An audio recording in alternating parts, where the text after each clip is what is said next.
आजकल महंगाई जिस तेजी से बढ़ रही है, ऐसी परिस्थितियों में सभी सरकारी कर्मचारियों और पेंशन भोगियों को साल में 2 बार मिलने वाले डीए का बड़ा बेसब्री से इंतजार रहता है। आज की इस वीडियो में हम 1 जुलाई 2022 से मिलने वाले डीए की कैलकुलेशन के बारे में चर्चा करेंगे। सभी साथियों को नमस्कार, आपका एक बार फिर से स्वागत है आपके अपने चैनल गुरुजी में। इस चैनल को सब्सक्राइब करते हुए बेल आइकन को प्रेस करके ऑल के ऊपर जरूर क्लिक करें ताकि आपको आने वाली सभी वीडियोस का नोटिफिकेशन मिल सके।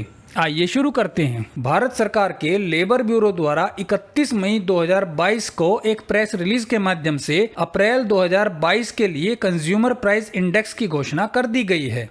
इस प्रेस रिलीज में बताया गया है कि अप्रैल 2022 के महीने में all India consumer price index की वैल्यू में मार्च 2022 के महीने से 1.7 पॉइंट्स की वृद्धि हो गई है और यह 126 से बढ़कर के 127.7 हो गया है। इस प्रेस रिलीज में कंज्यूमर प्राइस इंडेक्स की जो वैल्यू दी गई है उसके लिए 2016 को बेस ईयर लिया गया है। इसके आधार पर हम ये कैलकुलेट करने का प्रयास करेंगे कि 1 जुलाई 2022 से डीए में कितनी वृद्धि होने की संभावना है।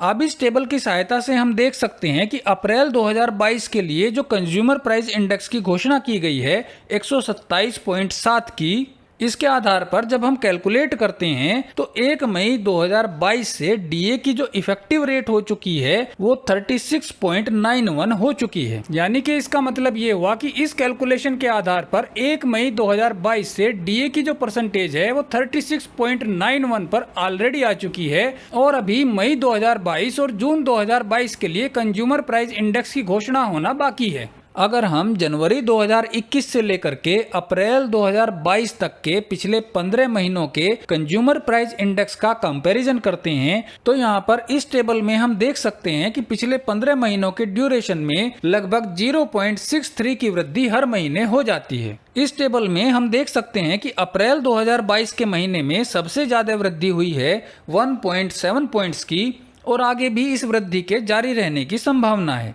पिछले 15 महीनों के ड्यूरेशन में केवल दिसंबर 2021 से लेकर के फरवरी 2022 तक के जो 3 महीने हैं और इन 3 महीनों में ही कंज्यूमर प्राइस इंडेक्स की वैल्यू में कमी हुई थी। इन 3 महीनों के अलावा जो बाकी के 12 महीने हैं उनमें कंज्यूमर प्राइस इंडेक्स में चाहे कम हो या ज्यादा हो वृद्धि ही हुई है। आइए अब इस डाटा के आधार पर 1 जुलाई 2022 से मिलने वाले डीए की कैलकुलेशन को करते हैं। पहली सिचुएशन में हम मान लेते हैं कि मई 2022 और जून 2022 के दोनों महीनों में कंज्यूमर प्राइस इंडेक्स की वैल्यू में कोई चेंज नहीं होता है और ये 127.7 पर ही बना रहता है। तो इसके आधार पर हम कैलकुलेट करके देखते हैं कि अगर मई 2022 और जून 2022 दोनों महीनों में कंज्यूमर प्राइस इंडेक्स की जो वैल्यू है वो 127.7 ही रहती है तो डीए की कितनी कैलकुलेशन आती है।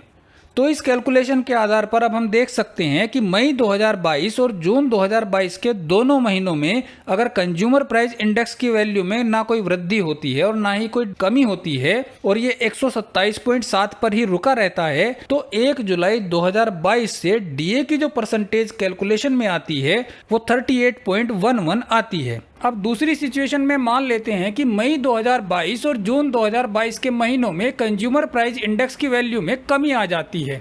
मान लेते हैं कि मई 2022 के महीने में पिछले ट्रेंड को देखते हुए कंज्यूमर प्राइस इंडेक्स की जो वैल्यू है उसमें 0.3 पॉइंट्स की कमी आ जाती है और ये 127.4 पर आ जाता है। इसी प्रकार से जून 2022 के महीने में कंज्यूमर प्राइस इंडेक्स की वैल्यू में फिर से 0.3 पॉइंट्स की कमी आ जाती है और ये 127.1 हो जाता है। यहाँ पर हम दूसरी सिचुएशन में भी देख सकते हैं कि कंज्यूमर प्राइस इंडेक्स की वैल्यू में अगर 0.3 पॉइंट्स की कमी भी हो जाती है तो 1 जुलाई 2022 से डीए की जो परसेंटेज कैलकुलेट होती है वो 38.03 होती है। आइए अब तीसरी सिचुएशन में देख लेते हैं कि मई 2022 और जून 2022 के महीनों में कंज्यूमर प्राइस इंडेक्स की वैल्यू में 2 पॉइंट की वृद्धि हो जाती है। मान लेते हैं कि मई 2022 के महीने में कंज्यूमर प्राइस इंडेक्स की वैल्यू 130 पॉइंट पर आ जाती है और जून 2022 के महीने में ये वैल्यू 132 पॉइंट पर पहुंच जाती है। तो यहाँ पर भी इस कैलकुलेशन में हम देख सकते हैं कि मई 2022 और जून 2022 के दोनों महीनों में कंज्यूमर प्राइस इंडेक्स की वैल्यू में 2 पॉइंट की भी अगर हम वृद्धि कर लेते हैं तो भी 1 जुलाई 2022 से डीए की जो परसेंटेज कैलकुलेट हो रही है वो 38.72 हो रही है।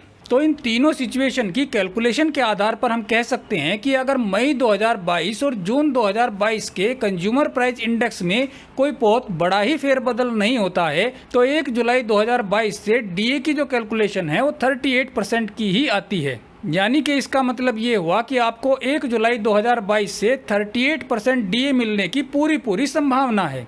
वर्तमान में जो डीए की रेट चल रही है वो 34% की है और इस कैलकुलेशन के आधार पर हम कह सकते हैं कि 1 जुलाई 2022 से जो डीए मिलने वाला है वो 38% है। यानी कि एक बार फिर से डीए की परसेंटेज में 4% की एक बड़ी वृद्धि होने की पूरी संभावना है। डीए में होने वाली इस वृद्धि का सीधा असर हर महीने मिलने वाले ट्रांसपोर्ट अलाउंस पर भी होता है और डीए में वृद्धि होने से ट्रांसपोर्ट अलाउंस के अमाउंट में भी वृद्धि हो जाती है। आज की वीडियो में बस इतना ही। आपने इस वीडियो को आखिर तक देखा, इसके लिए आपका बहुत बहुत धन्यवाद और आभार। नमस्कार।